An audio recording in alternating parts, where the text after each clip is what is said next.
Le projet du totem Lyon French Tech, c'est en premier lieu l'opportunité de redonner vie à un beau bâtiment de Lyon, l'ancienne halle Girard, une halle industrielle du 19e siècle, une belle halle industrielle qui est l'un des derniers témoins de ce passé industriel du site sud de la Confluence.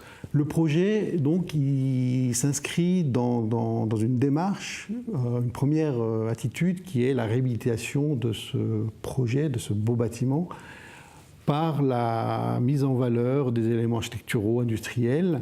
Et c'est un travail sur l'existant, sur ce qui existe, sur le déjà là, sur le bâti, ses façades, la structure métallique qui dégage des beaux volumes libres de tout point porteur. Sur un plan quasi basilical avec une grande nef, une grande dimension de 80 mètres de long sur 16 mètres de large et des bas-côtés, les sheds nord, sheds sud, qui sont des volumes plus bas et qui sont éclairés avec une belle lumière douce.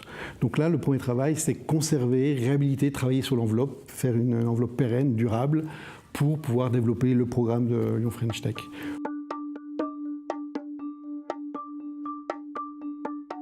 Trois premiers strates, c'est la partie, on va dire, stable du projet.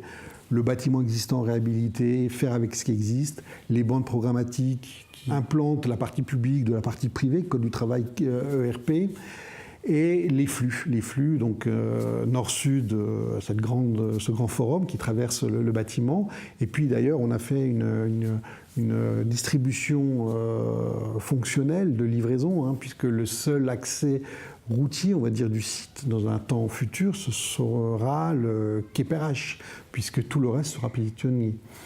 Par contre, pour accueillir un lieu totem des startups du numérique, il faut une variable, une souplesse, une modularité indispensable. Pour ça, on a mis en place donc une trame complémentaire de mezzanine, mais aussi des petits modules sous forme de petites serres, comme on peut voir sur des serres horticoles, qui sont mobiles, modulables, et qui vont permettre d'accueillir aussi bien des postes de travail individuels, des petites salles de réunion, des lieux pour s'isoler, téléphoner. Dans des espaces de coworking, c'est indispensable.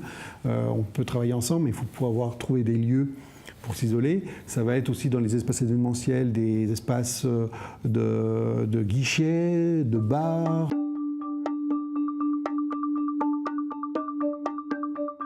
Une halle industrielle, son principe, c'est plutôt un travail intérieur. Aujourd'hui, le bâtiment est très introverti.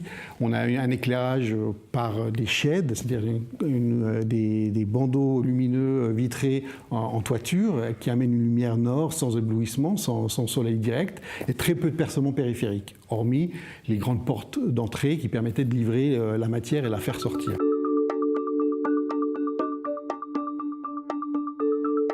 C'est un travail de restauration simple, sobre, mais respectueuse de l'architecture existante, en mettant en valeur les cordons, en réinstallant des nouveaux châssis acier dans les percements existants. Donc c'est vraiment un travail sur l'enduit, un enduit minéral. Dans la partie grande nef, et non, on s'est donné plus de liberté pour l'ouvrir effectivement sur une place couverte, et on a fait sortir un matériau qui était à l'intérieur de la halle, qui est utilisé parce que c'était une ancienne chaudronnerie, donc le métal brut qui était exploité, et on l'exprime dans la façade. C'est-à-dire que la nef, ce matériau métallique, qui est aussi le matériau utilisé pour sa belle structure, est lancé du 19e siècle, qui est mis en valeur et qui va s'exprimer, qui exprime l'architecture de ce bâtiment.